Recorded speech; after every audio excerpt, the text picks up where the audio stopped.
ہر پیر سے جمعہ اپنے فیوریٹ شو نیوز آئی کو یوٹیوب پر دیکھنے کے لیے ڈان نیوز کے آفیشیل یوٹیوب چینل پر آئیے، اس کو سبسکرائب کیجیے اور بیل آئیکن کو پریس کیجیے۔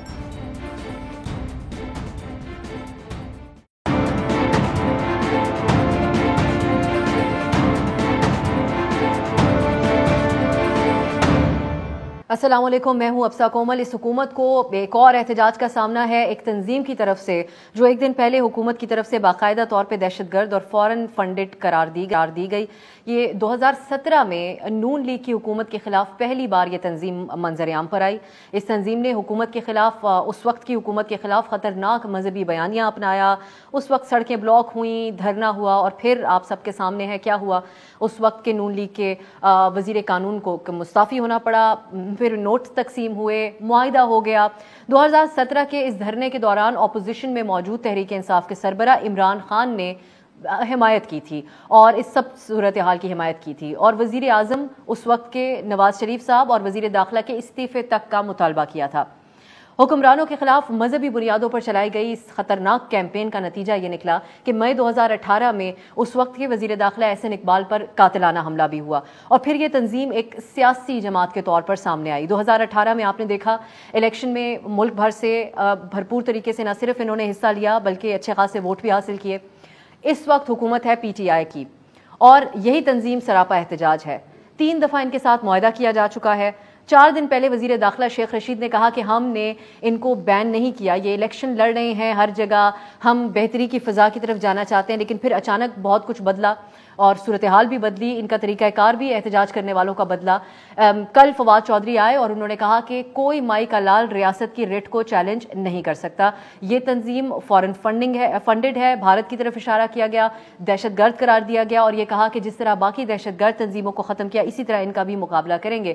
اس کے بعد وزیر داخلہ سامنے آئے، شیخ رشید صاحب نے کہا کہ پنجاب میں رینجرز تعینات کر رہے ہیں اس صورتحال پہ قابو پانے کے لیے۔ ہم بات کریں گے کہ حکومت کی طرف سے اس میں کہاں پر مس ہینڈلنگ ہوئی، اور یہ جو بار بار معاہدے کیے جاتے رہے ان کے کیا مقصد تھا، کیا وجہ تھی، اور جن پہ عمل درآمد ہو نہیں سکتا اس قسم کے معاہدے ان دی فرسٹ پلیس کیے ہی کیوں گئے۔ دوسری طرف بڑا اہم بیان ہے سینیٹر فیصل وابڈا کا، وہ کہتے ہیں کہ وزیر اعظم کو ان معاہدوں کا علم ہی نہیں تھا، اور ان معاہدوں کا جواب وزیر اعظم سے نہ لیا جائے۔ وہ باقاعدہ اپنے ٹویٹر پیغام میں کہتے ہیں کہ جن وزراء نے معاہدوں پر دستخط کیے ان سے بات کی جائے، پرائم منسٹر کا اس پہ کوئی تعلق نہیں، ان کو معلوم بھی نہیں تھا۔ تو سوال رکھیں گے کہ ملک کی اتنے اہم معاملات پر وزیر اعظم کی لا علمی پر کتنے بڑا سوالیہ نشان اٹھتا ہے۔ پھر پنجاب پولیس میں ریفارمز کا نعرہ لگا کر اقتدار میں آنے والی پی ٹی آئی اب پنجاب میں امن و امان کی صورتحال سنبھالنے کے لیے رینجرز کو بلا چکی ہے۔ تو یہ سوال اٹھتا ہے کہ اتنے محدود اختیارات کے ساتھ ان پولیس اہلکاروں کو کیوں دوسری دفعہ اس تنظیم کے سامنے پیش کر دیا گیا، جس کے نتیجے میں پچھلی بار 6 اہلکاروں کی شہادت ہوئی، اس دفعہ 3 اہلکار شہید ہوئے، کئی زخمی ہیں۔ کیا حکومت پولیس کی شہادتوں اور اس سے پولیس کا جو morale پر پڑنے والا اثر ہے اس کی ذمہ داری پی ٹی آئی کی حکومت قبول کرے گی؟ پھر پی ڈی ایم کے ہم رہنما سے بھی پوچھیں گے کہ جہاں جو سیاسی جماعتیں ہیں، خاص کر مذہبی جماعتیں ہیں، وہ مذہبی کارڈ کا استعمال ہوتا ہے۔ اس بار مولانا فضل الرحمان بھی اس کے اوپر کچھ اسی طرح کی وجوہات پیش کر رہے ہیں کہ اگر پی ٹی آئی اس وقت دھرنا کری تھی تو یہ تنظیم آپ کیوں نہ کرے۔ تو کیا رول ہونا چاہیے اور کیا رول ادا کر رہی ہیں یہ جماعتیں، اس پہ بھی ہم بات کریں گے۔ اور آخر میں ذکر کرنا چاہوں گی اس بات کا کہ اس جماعت کے ساتھ احتجاج کرنے والوں میں بہت بڑی تعداد نوجوانوں کی ہے، تو سیاسی مقاصد کے لیے استعمال کیا جانا چاہیے اس طرح کے سلوگنز اور بڑے سینسٹیو معاملات کو لے کر۔ ہمارے ساتھ عالیہ حمزہ صاحبہ موجود ہیں، رہنما تحریک انصاف۔ شاہ اویس نورانی صاحب ہمارے ساتھ موجود ہیں، آپ رہنما جمعیت علماء پاکستان کے، پی ڈی ایم میں شامل جماعت ہے آپ کی، آپ سے ہم خاص کر جے یو ایف اے کے موقف کے اوپر بھی کامنٹ لیں گے۔ اور اعزاز سید صاحب سینئر صحافی میرے ساتھ اسٹوڈیو میں تشریف فرمائے، آپ تینوں کا بہت بہت شکریہ۔ آغاز عالیہ صاحبہ میں آپ سے کر لیتی ہوں، جو فیصل وابڈا صاحب نے بات کہہ دی ہے اس کے اوپر سب سوال اٹھا رہے ہیں کہ معاہدہ ہو گیا اور ایک ڈیبیٹ بن گئی، اس وقت بہت سارے سوالات بھی اٹھے، لیکن پرائم منسٹر صاحب کو کیا اس کے بارے میں علم ہی نہیں تھا کہ یہ معاہدہ ہوا ہے؟ وہ کہہ رہے ہیں ان وزراء سے جا کے پوچھے جن کے دستخط ہیں۔ بسم اللہ الرحمن الرحیم۔ تھینک یو ابسا، میں تو صرف یہ کہوں گی کہ ہمیں 2 جو پروٹیسٹ ہیں ان کا فرق ضرور سامنے رکھنا چاہیے اور پھر اس ٹاپک کے اوپر بحث کرنی چاہیے۔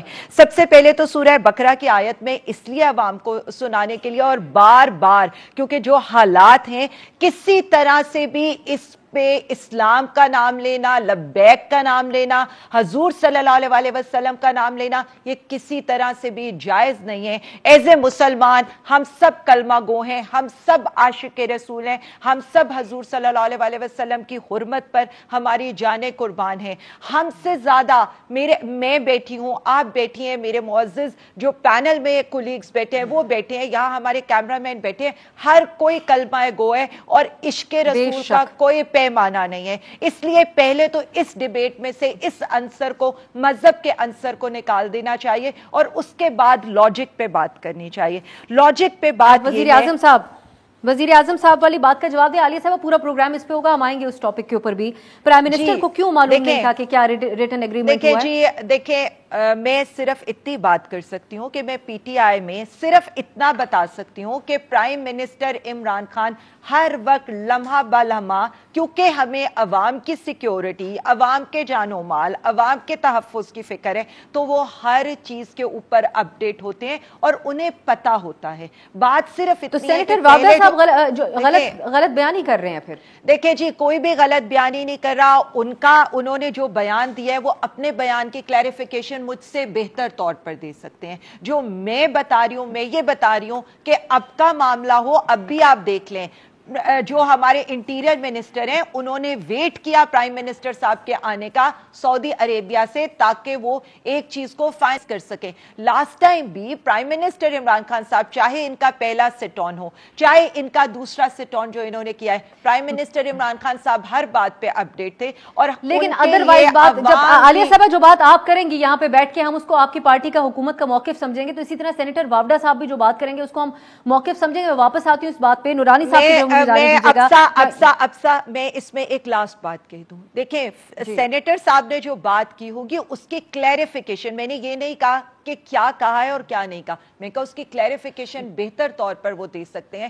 پرائم منسٹر عمران خان صاحب کے بارے میں نے آپ کو بتا دیا کہ وہ لمحہ بلمحہ ہر چیز پر اپڈیٹ ہیں اور ریپلائی بھی کر رہے ہیں لوگوں کو, اور جو وفد کا حصہ ہے ان کے ساتھ قومی سلامتی کا اجلاس بھی ہونے جا رہا ہے, اس حساب سے بھی ہم دیکھتے ہیں کہ کیا اس کے اندر ہوگا. نورانی صاحب آپ کا کیا موقف ہے ساری صورتحال پہ؟ اب ہم دیکھ رہے ہیں مولانا صاحب نے, تو مولانا فضل الرحمان صاحب نے کہہ دیا کہ وہ کمپیریزن ڈرا کر رہے ہیں, جو کہ خود ٹی ایل پی کی طرف سے بھی بیان سامنے آیا کہ پی ٹی آئی اگر دھرنا کر سکتی ہے, اگر نون لیگ کے خلاف ہو سکتا ہے, تو اب کیوں نہیں ہو سکتا. یہ موقف ہے محض آپ لوگوں کا, یا آپ اوور آل حمایت کرتے ہیں یہ جو تنظیم باہر نکلی ہوئی ہے, جو ان کا طریقہ کار ہے اور جو شہادتیں پولیس کی ہو رہی ہیں, سب چیزوں کا آپ کا موقف؟ بسم اللہ الرحمن الرحیم. شکریہ آپ نے مدعو کیا. مولانا صاحب نے جو اپنی اسٹیٹمنٹ بحیثیت جمعیت علماء اسلام مرکزی امیر اور پی ڈی ایم کی دی ہے, وہ انہوں نے جو جس کانٹیکس میں بات کی ہے وہ بالکل درست ہے کہ ایک جمہوری عمل کا حصہ ہے کہ اگر آپ ان کے مطالبات جائز ہیں اور جائز ہیں یا نہیں ہیں, یہ بات کی بات ہے, مگر وہ اگر آئے ہیں احتجاج مظاہرہ کر رہے ہیں تو پرامن طریقے سے مظاہرہ کریں, وہ ان کا آئینی اور جمہوری حق ہے, وچ از فیئر انف کہ انہوں نے بات بالکل درست کہی ہے. دوسری بات یہ کہ میں اس چیز سے تھوڑا ذرا میں کسی کی سائیڈ لینے کے یا کسی کا فیورزم یہاں اس وقت نہیں ہونا چاہیے.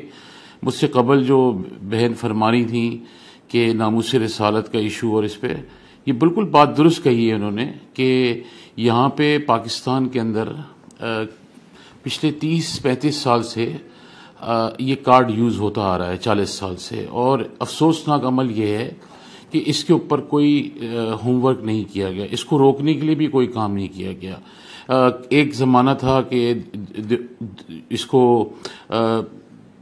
آپ کہہ سکتے ہیں دیوبندی اور مکتب بریلوی فکر کے لوگوں کے اندر استعمال کیا گیا, پھر ایک کارڈ وہابی ازم کے نام پہ استعمال ہوا, پھر اس کے بعد ایک کارڈ جو ہے وہ سنی اور شیعہ کا استعمال کیا گیا, اور اسی سے پھر رد عمل میں میرے والد صاحب مولانا شاہ احمد نورانی رحمۃ اللہ علیہ نے ملی یکجہتی کونسل بنا کے چیزوں کو سیٹل ڈاؤن کیا. تو اور اس ملک کے اندر یہ بھی ایک بڑا افسوسناک عمل ہے کہ فاشزم لٹریچر جو ہے اس کے اوپر اب تک کوئی روک تھام یا کوئی کنسنسس یا کوئی آئینی یا قانونی اب تک کوئی اس پہ فل سٹاپ نہیں لگ سکا. ممبر کا جو استعمال ہے وہ اگر محبت کے لیے اور عشق رسول کے لیے استعمال ہو تو بہت اچھا ہے, مگر اگر ممبر کا استعمال اس لیے ہو کہ اگر انسان اٹھ کے کھڑا ہو کے مسلح جدوجہد پہ یقین کرے اور اپنا عمل ظاہر کرنے لگے, یہ تو بڑا ہی غلط ایک ہے. نورانی صاحب, جی قطع کلامی کی میں قطع کلامی کی معذرت, میں آپ کی طرف دوبارہ آنا چاہوں گی, لیکن اس سوال کے ساتھ آنا چاہوں گی کہ اس وقت آپ جو مذہبی جماعتیں ہیں جو اپوزیشن میں ہیں وہ کیا کردار ادا کر رہی ہیں کہ اگر کمپیریزنز یہ ڈرا کیے جا رہے ہیں کہ پہلے ہوا دوسری حکومت کے خلاف تو ان کے خلاف بھی ہونا چاہیے, اس میں پرنسپل پوزیشن کیا ہے؟ میں اعزاز صاحب کو گفتگو میں شامل افسا two wrongs don't make right. Absolutely, that is the question. یہ اس پہ اعتراض کیوں اٹھایا جا رہا ہے؟ اعزاز صاحب, آپ اس ٹائم لائن کو کیسے دیکھتے ہیں؟ ان معاملات کو آپ بہت گہرائی سے دیکھتے آ رہے ہیں. پہلے ہم نے دیکھتے آ رہے کچھ عرصے کے اندر اس کو مذہبی جماعت کہہ کے ہم بھی میڈیا کے اوپر ایڈریس کرتے تھے اور پکارا گیا, پھر اس کے بعد یہ سیاسی جماعت بن گئی اور اپنی بڑی بھرپور انہوں نے پاور دکھائی, پھر کالعدم ہوئے اور اب یہ ایک دہشت گرد تنظیم بن چکی ہے. تو تھرو آؤٹ ایک ناقابل عمل معاہدے کرنا اور یہ ساری سچویشن بننا, یہ میس کیسے کریٹ ہو گیا؟ افسا, اس حوالے سے جو سب سے بڑا قصور ہے وہ پاکستان کی ریاست کا ہے. آج بھی آدھا تیتر اور آدھا بٹیر کی صورتحال ہے. آپ اگر اینٹی ٹیررزم ایکٹ کے تحت دیکھتی ہیں تو یہ جماعت کالعدم ہے, لیکن آپ الیکشن کمیشن آف پاکستان کی طرف دیکھتی ہیں تو وہاں پہ یہ جماعت بدستور موجود ہے.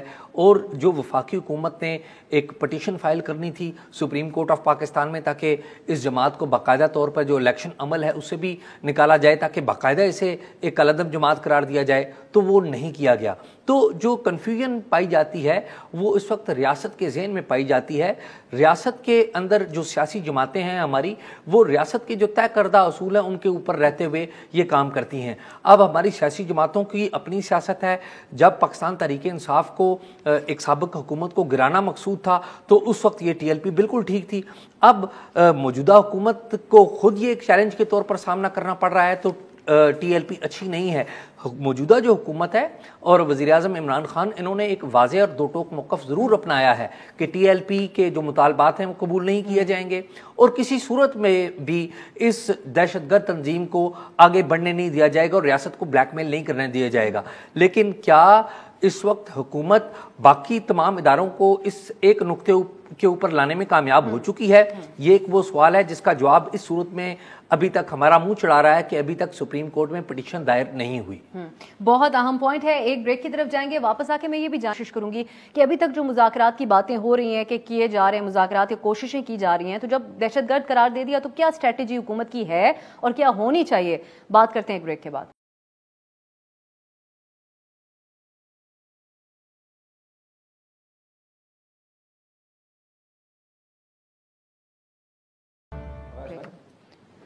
بریک کے بعد خوش آمدید. ہم بات کریں جو حالیہ ایک تو احتجاج حکومت کے خلاف ہوئے, پھر اس کے بعد حکومت نے بھی بڑا واضح موقف اس کے اوپر لیا ہے اور جو تنظیم ہے احتجاج کرنے والی اس کو دہشت گرد تنظیم قرار دے دیا گیا اور اس کے ساتھ یہ بھی بتایا گیا ہے کہ ان کو بھارت کی فنڈنگ کے کچھ ذکر کیا گیا ہے, فنڈڈ قرار دیا گیا ہے حکومت کی طرف سے. اس کے اوپر حکومت کی ہینڈلنگ کے اوپر بھی بہت سارے سوالات اٹھ رہے ہیں اور اب آگے کیا ہونے جا رہا ہے اس میں بھی بات ہو رہی ہے. عالیہ صاحبہ, اب یہ ایک سوال بھی ضرور اٹھتا ہے جہاں ہم ریاست کی ریٹ کی بات کرتے ہیں تو وہاں پر کچھ چیزیں بڑی سنجیدہ ہوتی ہیں. جو بھی احتجاج کرنے والے ہیں, جب ریاست ان کے ساتھ معاہدہ کرتی ہے تو اس کے اوپر عمل درآمد کا یہ ایک نون فیکٹ ہے کہ اس کے اوپر عمل درآمد ہوگا, لیکن اس کیس میں ایسا نہیں ہوا.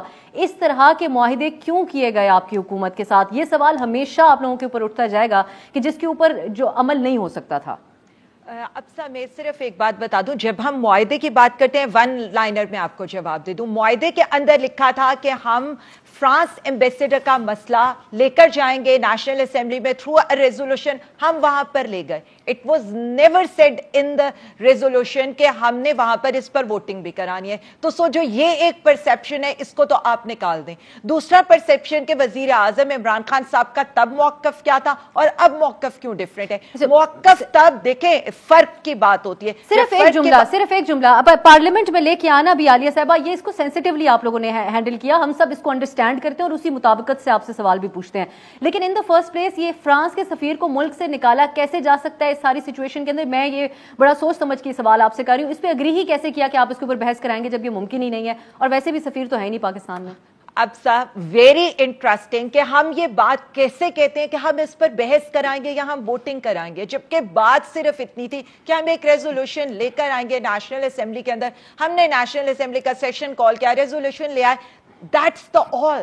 جو اس معاہدے کے اندر تھا وہ یہی تھا. نہ یہ تھا کہ ہم نے اس پر بحث کرانی ہے, نہ یہ تھا کہ ہم نے اس پر ووٹنگ کرانی ہے. اب تو انٹرسٹنگ سچویشن یہ ہے کہ جو آپ والی بات ہے, فرانسیسی سفیر تو یہ ہے ہی نہیں, تو یہ کس بات کے اوپر اتنا دنگا فساد جلاؤ گھراؤ ہو رہا ہے؟ The reason is simple. جب 2017 میں ہمارا موقف یہ تھا کہ آپ نے ختم نبوت کے قانون کے اوپر اٹیک کیا تھا, آپ اس میں ترمیم کرنا چاہتے تھے, اور اس کے اوپر ہر مسلمان, ہر کلمہ گو اس کاز کے ساتھ کھڑا تھا, تحریک کے ساتھ نہیں کھڑا تھا. اور پرائم منسٹر عمران خان صاحب کی سٹیٹمنٹ یہ تھی کہ مجھ پر اس وجہ سے, کیونکہ امینڈمنٹ ہوئی ہے, اس کے اگینسٹ پروٹیسٹ کرنے کے لیے, تو میں اور آپ بھی اس پروٹیسٹ میں شامل. اب ان کے لیکن وہ سوال وہی ہے. ایک سیکنڈ دو باتوں کا میں نے یہ اعزاز سید صاحب کی بات کا جواب دیا, اور دوسری بات جو آپ نے کی تھی کہ یہاں پر فرق صرف اتنا ہے کہ حکومت چاہے کوئی بھی ہو, چاہے دیکھیں ہم آخری حد تک, حکومت یہ چاہتی ہے کہ آخری حد تک ہم ٹیبل ٹاک کریں, جو قابل عمل چیزیں ہیں ان کو ہم سارٹ آؤٹ کریں, لیکن ہم کبھی جھک نہیں رہے, نہ ہم پہلے سٹ ان پہ جھکے تھے نہ اب. ریزن یہ ہے کہ ہم صرف اتنا چاہتے ہیں خون کسی کا بھی نہ بہے, ہم صرف اتنا چاہتے ہیں کسی کے بھی. یہ تو ظاہر ہے, یہ آپ سے پہلے والی حکومت کے خلاف جب احتجاج ہو رہا تھا تو وہ بھی یہی چاہتے تھے کہ معاملات اس طریقے سے سیٹل ہوں, لیکن بات یہاں تک کیسے پہنچی ہے عالیہ صاحبہ, نورانی صاحب, اور عالیہ صاحب میں ایک اور چیز بھی ایڈ کر دوں, سفارتی تعلقات کی. میرے تو ایک اور سوال ذہن میں اٹھ گیا آپ کی بات سے کہ آپ کہہ رہی ہیں کہ تو پارلیمنٹ میں صرف لانا چاہتے تھے. ایک ملک کے ساتھ سفارتی تعلقات ختم کرنے کا 4 لوگ جنہوں نے معاہدے پہ سائن کیے وہ کیسے ڈیسائیڈ کر سکتے ہیں جب ملک کے وزیر اعظم کو اس بارے میں پتہ ہی نہیں ہے؟ بقول سینیٹر وابڈا صاحب, میں نورانی صاحب کی طرف جاؤں گی, واپس آپ کی طرف آؤں گی.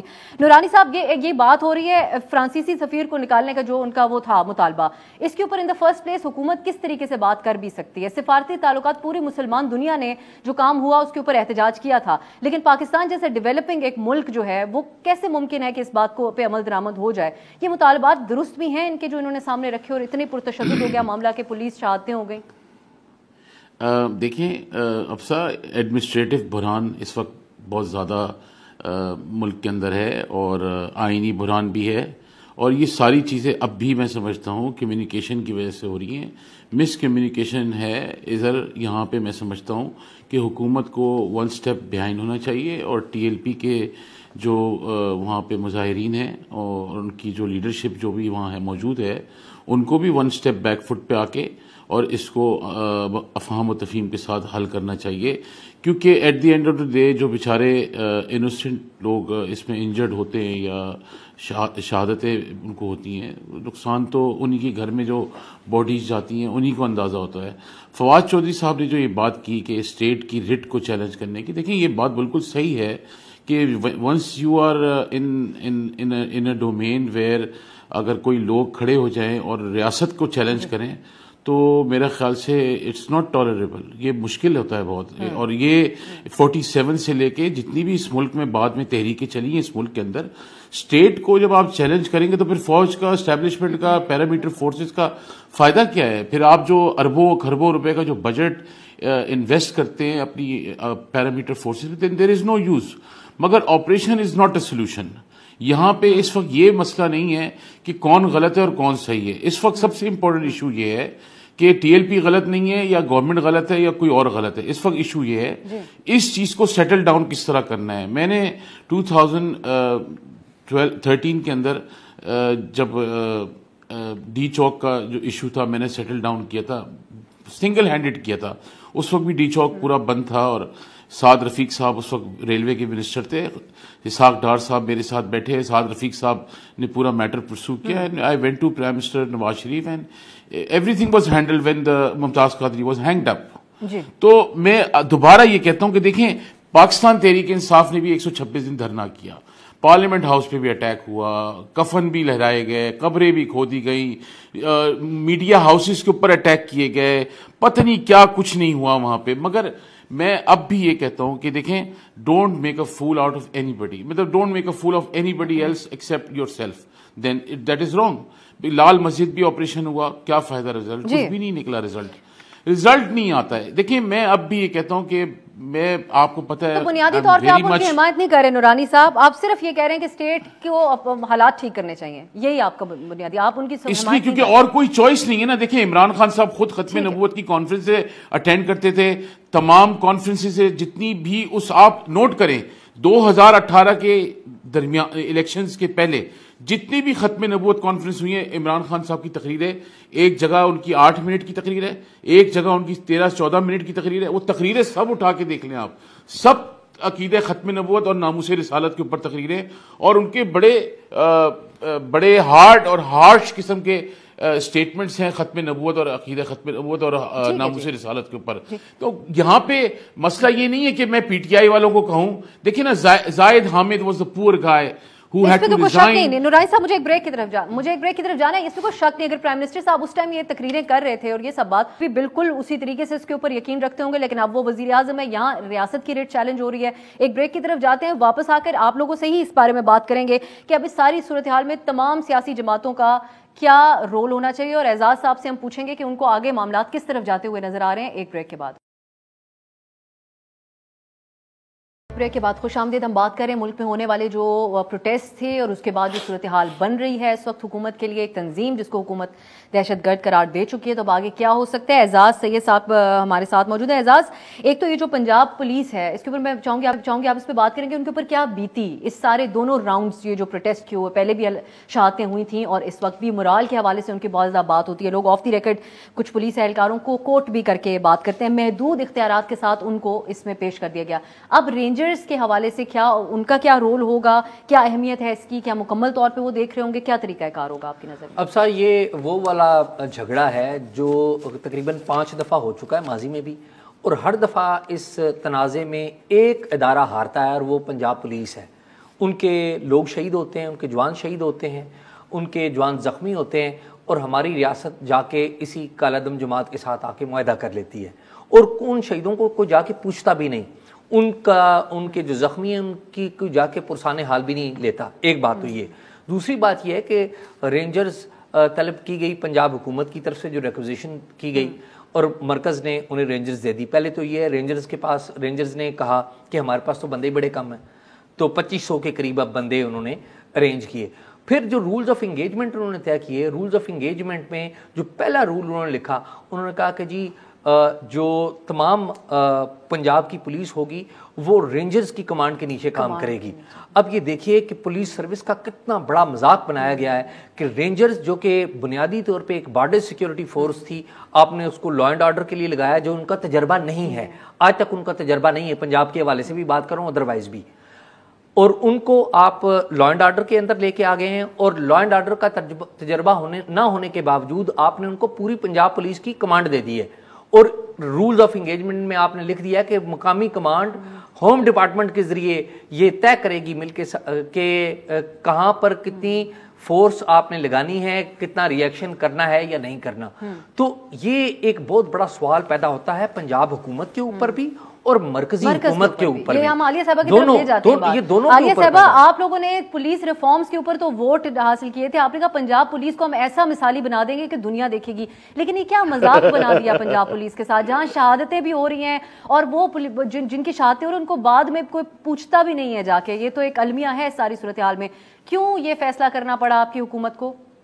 اب سب سے پہلے تو میں یہ بتاؤں, آپ کوسچنز اتنے کرتی ہیں اور پھر آپ دوسرے پارٹیسپینٹس کے پاس چلی جاتی ہیں, میں کیا کروں. اب مسئلہ یہ ہے کہ آپ نے اتنے کوسچنز کیے ہیں اور میرے دو جو باقی بھی پارٹیسپینٹس ہیں ان کی بھی باتوں کا مجھے جواب دینا ہے. دیکھیں, پہلے بات ہوئی تھی غلط اور صحیح پر بحث ہونی چاہیے, غلط کیا ہے اور صحیح کیا ہے. آج 2 مطالبات ہیں, سعد رضوی صاحب کی رہائی, اور دوسرا مطالبات ہے کہ آپ ٹرمز ختم کر دیں فرانس کے ساتھ. پہلی چیز پہ بالکل کلیئرٹی ہے, حکومت پنجاب گئی ہے, جو ہائی کورٹ کا آرڈر ہوا تھا اسے چیلنج کیا سپریم کورٹ کے اندر, سپریم کورٹ نے اس کو دوبارہ ریفر کیا اور اب اس پر ہیئرنگ ہونے لگی ہے. تو یہ ٹوٹل آئین اور قانون کا مسئلہ ہے. اور جو دوسری چیز پر آپ کو بھی پتا ہے, اور یہاں میں جتنے بھی عاشقان رسول ہیں ان کے لیے میں یہاں پر کہنا چاہتی ہوں, جو